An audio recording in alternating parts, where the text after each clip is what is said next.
Hello friends, start करते हैं आज का नया video that is based on circular queue algorithm. यानी लास्ट वीडियो में हमने देखा था सर्कुलर क्यू हम क्यू बनाना चाहते हैं और प्रॉब्लम क्या रही थी क्यू के अंदर जो हमने इसमें रिमूव करी। यानी कि हम फ्री स्पेसेस को यूज करना चाहते थे और कैसे यूज करें दैट्स द प्रॉब्लम। उसके लिए हमने एक एल्गोरिथम डिजाइन करी, देखते हैं कैसे हम काम करते हैं। क्योंकि प्रॉब्लम अभी की वही है कि हमारे फॉर एग्जाम्पल एलिमेंट्स, मैंने एक बनाता हूं डायग्राम, और अगर आप प्रीवियस डायग्राम आपने देखा हो तो just like that 2, 3 and 4 and the positions 0, 1, 2, 3, 4 and 5। यानी मैक्सिमम साइज इस एरे का 5 है। और जस्ट लाइक इसे ऐसे भी दिखा देता हूं आपको। तो ये एलिमेंट है 0, 1, 2, 3, 4 एंड 5। तो 5 पे हमारा 4 है, 3 and 2 elements, that's the front position और that's the rear position, that's the rear position और that's the front position. Front end से हम डिलीट करते थे क्यू के अंदर और रियर एंड से हम इंक्रीमेंट करते थे। तो अब हम कॉन्सेप्ट हमने क्या लगाया कि कैसे हमारा फ्रंट, कैसे हमारा रियर, अगर अब हमारे पास एम्प्टी स्पेसेस तो हैं, कैसे हम फिल करेंगे इन एम्प्टी स्पेसेस को। तो इसके लिए हमने एक एल्गोरिथम लिखी, if front is equal to rear plus 1 percentile max size. तो बता दे ओवरफ्लो की कंडीशन है। यानी इसमें भी ओवरफ्लो की कंडीशन कब आ सकती है, जब आपका क्या हो, रियर कहां पहुंच जाए। रियर जैसे ही आपका पहुंचे, देखिएगा रियर 0, 1, 2, जैसी रियर 3 पे आए तो ये ओवरफ्लो की कंडीशन हो जाए और ये बाहर आ जाए। तो ओवरफ्लो की कंडीशन हमने यहां पे दे दी। अगर देखना चाहते हैं ओवरफ्लो की कंडीशन, फर्स्ट ऑफ ऑल हम फिल कर लेते हैं एलिमेंट कि कैसे हम फिल करेंगे। क्या फ्रंट -1 पे? नहीं, फ्रंट हमारा कहां पे है? 2 पे। देखिएगा फ्रंट हमारा 3 पे है। तो फ्रंट -1 पे अगर होता तो हमारा फ्रंट की वैल्यू 0 रख देते और रियर की वैल्यू 0 रखते। एल्स अब हमें क्या करना है, एलिमेंट इंसर्ट करना। तो देखिएगा सबसे एंड में एल्स लिखा हुआ है और ये आपने rear is equal to rear plus 1 percentile max size लिखा है। इससे हमारा एलिमेंट इंसर्ट होंगे। कैसे इंसर्ट होंगे, चलिए अब हम देखते हैं। मैक्सिमम साइज आपको पता ही है क्या है, 6 है। मैक्स साइज आपका क्या है, 6 है। देखिएगा टोटल 0 से 5 चल रहा है, 6 इसका मैक्स साइज है। और रियर की पोजीशन क्या है, मैक्स साइज आपका 6 है और रियर की पोजीशन आपको क्या मिल रही है, दैट्स द 5। तो चलते हैं, 5 + 1 परसेंटाइल मैक्स साइज क्या है, 6।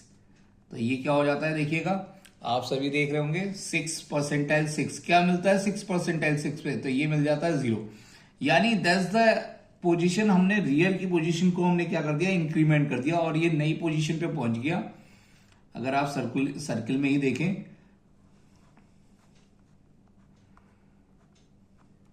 जीरो, 1, 2, 3, 4, 5। तो अब हमारा रियर कहां पहुंच गया, 4, 3, 2। हमारा फ्रंट तो यहीं पे और रियर कहां पहुंच गया, देखिएगा रियर।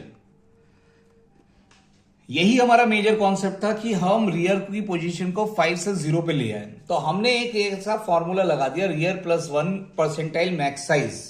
हमने ऐसा लिखा कि जो भी आपका पोजीशंस हैं, परसेंटाइल ऑपरेटर एक ऐसा ऑपरेटर है जो रिमाइंडर को फाइंड आउट करता है।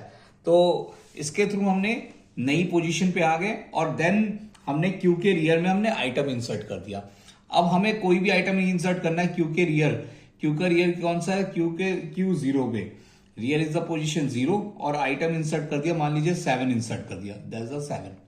तो देखिएगा ये जैसे जैसे फिल करता जाएगा। फॉर एग्जाम्पल अगर आप देखें इसके नेक्स्ट पोजीशन, मैं चाहता हूं कि आपको ये ओवरफ्लो की कंडीशन भी बताई जाए।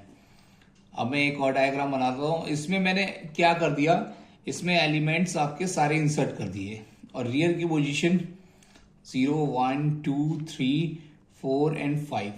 7 है, 4 है, 3 है, 2 है और दैट्स द स्पेसेस। मैंने इसके बाद 9 करा और 10 करा तो रियर की पोजीशन क्या आ गई, दैट्स द रियर की position, that's the front position. अभी वहीं पे मैंने 2 एलिमेंट और इंसर्ट कर दीजिए। अब चेक करते हैं कि क्या एलिमेंट इंसर्ट हो सकता है। तो सबसे पहले फिर एल्गोरिथम ऊपर आती है, front is equal to front कहाँ है, front is equal to front है 3 पे, रियर +1, 2 + 1 परसेंटाइल मैक्स साइज, तो 3 परसेंटाइल मैक्स साइज यानी कि 3, तो क्या 3 के बराबर है, यस, तो दैट्स द ओवरफ्लो। अब हम एलिमेंट इंसर्ट नहीं कर सकते यहां के बाद, दैट्स द कंडीशन, यानी कि जब फ्रंट और रियर के बीच में एक ही कोई गैप नहीं होगा, ये आपस में बराबर में होंगे, जस्ट लाइक आपके कह सकते हैं पड़ोसी एक तरह से, तो तब आप एलिमेंट इंसर्ट नहीं कर सकते, उसकी पोजीशन पे जा नहीं सकते, और ये कंडीशन आपकी क्या कहलाएगी, ओवरफ्लो कंडीशन।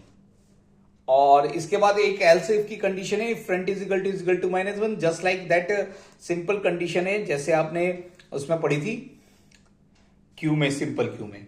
तो ये पूरी एल्गोरिथम हो गई। आप देखें, सबसे पहले हमने फ्रंट के ओवरफ्लो कंडीशन चेक करी, अगर -1 पे है तो पहला एलिमेंट फ्रंट 0 और रियर 0 कर दिया, पहला एलिमेंट आ गया। अगर ऐसा नहीं होता तो रियर को इंक्रीमेंट करते हैं, कहां तक इंक्रीमेंट करना है, जब तक फ्रंट के बराबर ना पहुंच जाए, वो जैसे ही वो फ्रंट के बराबर पे आएगा एलिमेंट इंसर्ट नहीं कर पाएगा और वो ओवरफ्लो की कंडीशन हो जाएगी। Thank you to all for joining the session circular queue का।